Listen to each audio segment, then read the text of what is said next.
Yo, all right, everybody. I'm just booting up a little bit of Defiance here. Got on because I wanted to talk a little bit about this Xbox, PlayStation 4 stuff. And I'll try not to make this too long. I have a feeling this video is, yeah, it's entirely too long. It's going to be like 15 minutes of gameplay, but it's because I found a major arc fall. I actually recorded this live earlier, but my Audacity file fucking fucked up, and so basically the narrative failed. So I had all the gameplay and everything I said during it totally got erased. So Xbox versus PS4. I don't know that it's a victory for anybody except for gamers. I am very happy that Xbox is not doing the DRM, digital rights management. I think that they were crazy in the first place. I was definitely pissed off. I was definitely not buying one. I don't even know how they came up with the idea to do this in the first place. But this whole deal is going to lead to a second part of this, and feel free to leave your comments. But here's what I'm saying. My question to you, or my little question, not to you, but to anyone, would really just be that, okay, so is the Xbox One, is it finished? Is it finished and ready to go? Or, and why I say that is because how can you just turn digital rights management off, okay? So is the product finished, but this is something they can turn on and off at any time? So therefore, let's say that Xbox One gets more market share, and they go ahead and once everybody owns one of these, then they turn the shit back on. You already bought it, right? So now all of a sudden they say, oh, now you got to have this code, and now, so is that how this is going to work?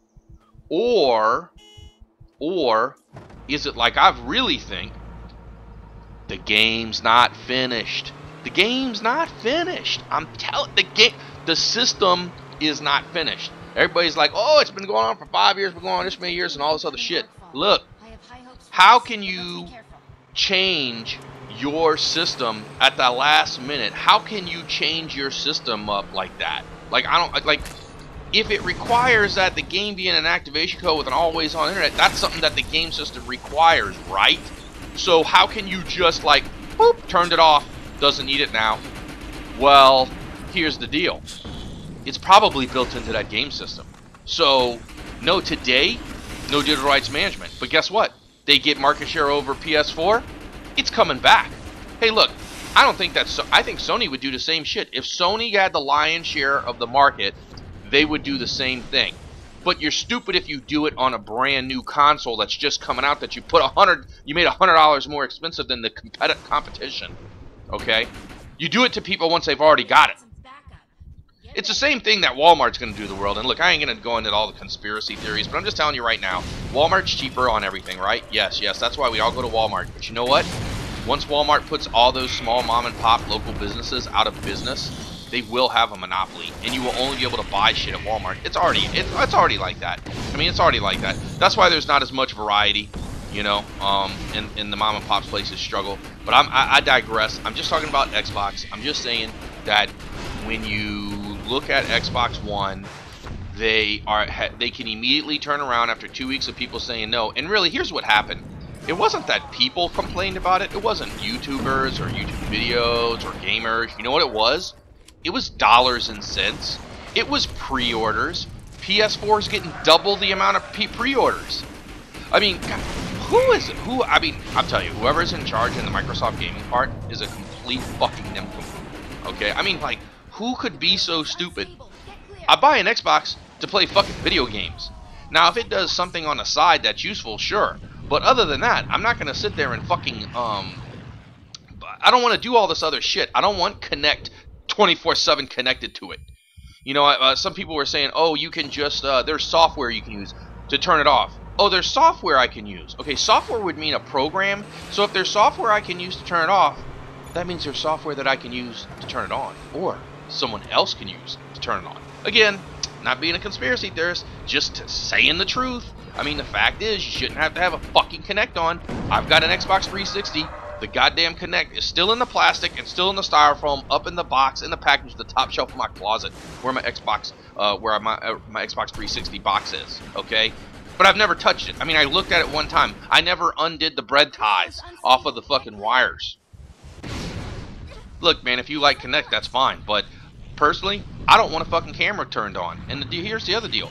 People are like, oh, people have cameras on their phones and their cameras. They don't worry about it being on their phone. No, you know, I don't worry about it being on my phone because that's not really the target. Although maybe it should be, but it's not really the target. But PCs, like laptops and shit, those are targets. Just like you can get a virus on there that can track your keystrokes, it's the same fucking thing with the camera. And that's why I have a piece of tape over the lens on my fucking laptop. I mean, they might still be able to get a microphone turned on and I don't know it, but they're not going to have a video of me picking my nose behind the fucking camera, you know, watching the fucking video. And, you know, I'm just telling you, I don't want a camera on my fucking game system. You know, I thought about it and I was like, you know, this is so critical. Here's a constructive criticism. All right? Here's what you can do. Hey, you know what? There's an app for Xbox Live where you can get on there and see who's on Xbox and what they're playing on your iPad or your iPhone, okay? And I'm sure you can do it on other things too. I just happen to have an iPad and iPhone, all right? But first off, the app works like shit, all right? It's very glitchy. Doesn't work very, you know, it doesn't always work 100%. And when you get on it, you can't listen to voice messages. You can only type out a message, okay?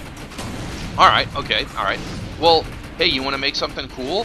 Why don't you make an app that I can get onto my iPhone or my phone? I can look and see who's on the game, and I can basically like call in a party chat. In other words, like I can get into party chat on my phone and talk to one of my buddies on my cell phone. People would use that. People would use that. That's useful. You know, you want to spend money on selling people shit? You could probably even sell that app for like $2.99 or $3.99, and I guarantee you a shitload of people would buy that app. And if you can put DRM into Xbox and turn it off with the snap of a fucking finger, you can build that app, okay? That's something people would use with their Xbox. If you want to make it, it's already able to look at Netflix and shit like that, okay? That's fine. But that's it. That's all we really need. Because it's a fucking game console, dude. I mean, you know, I understand that you're trying to make it the center of everything, but I don't want fucking HAL 2000 in my fucking living room. And, you know, some people that are younger, they might not get that reference, but it's a 2001: A Space Odyssey. Odyssey. So, that was my thought. And here's the, and then I'm going to go ahead and I'm just going to let the gameplay go after this.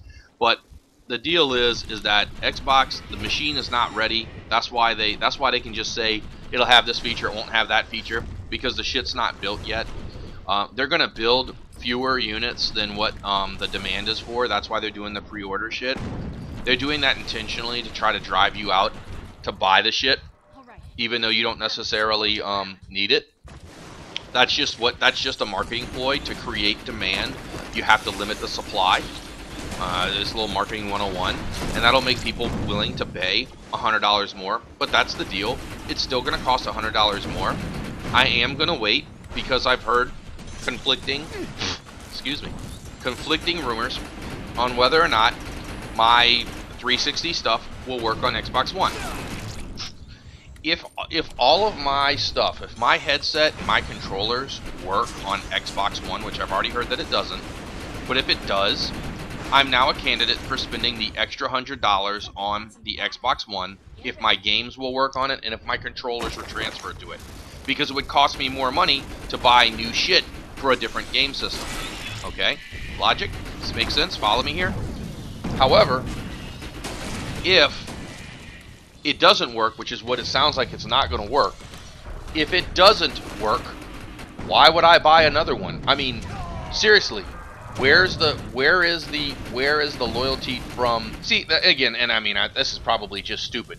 There is no loyalty from motherfucking Xbox to anyone else, from Microsoft to anybody else. There is no fucking loyalty. There is no like we want to keep our customers coming back. No, it's not. We want to bilk more money out of our customers, and we want to spy on them.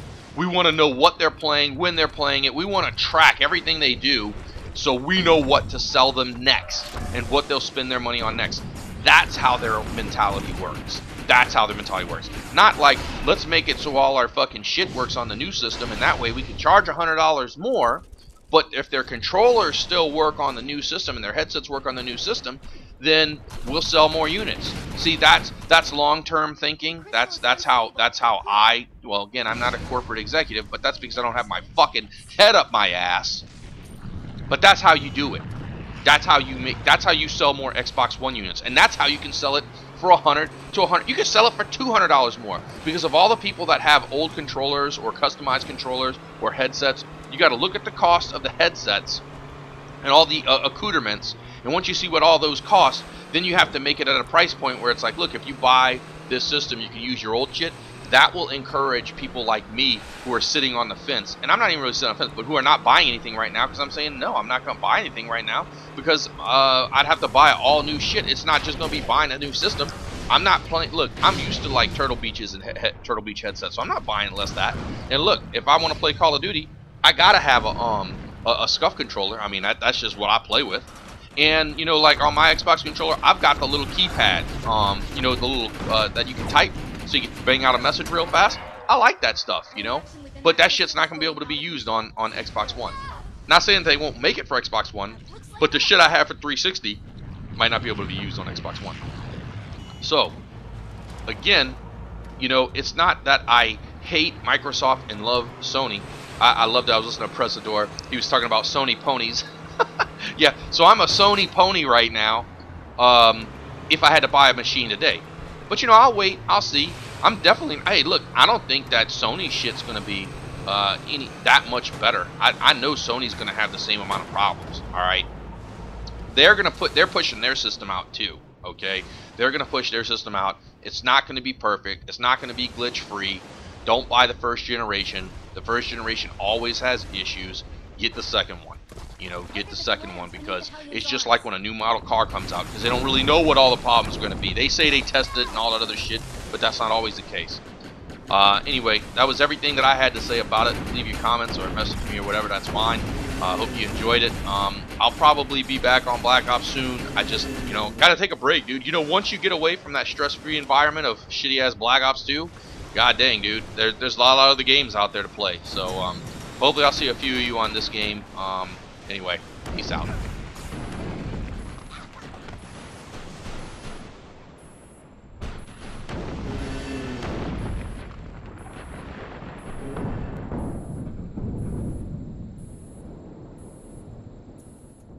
The symbiote is exposed. You've got to kill it before it retreats back into the body.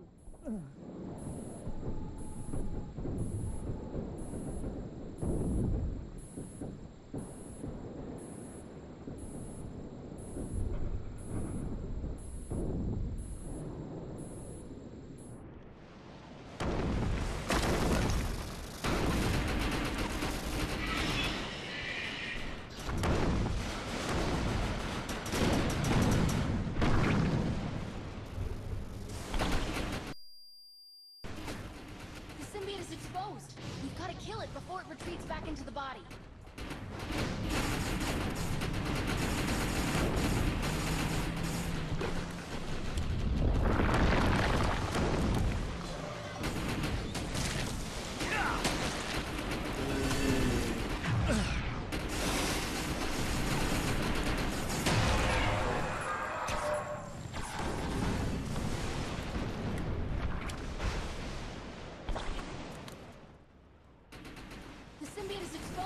You've got to kill it before it retreats back into the body. Target the glands beneath the Hellion's arms.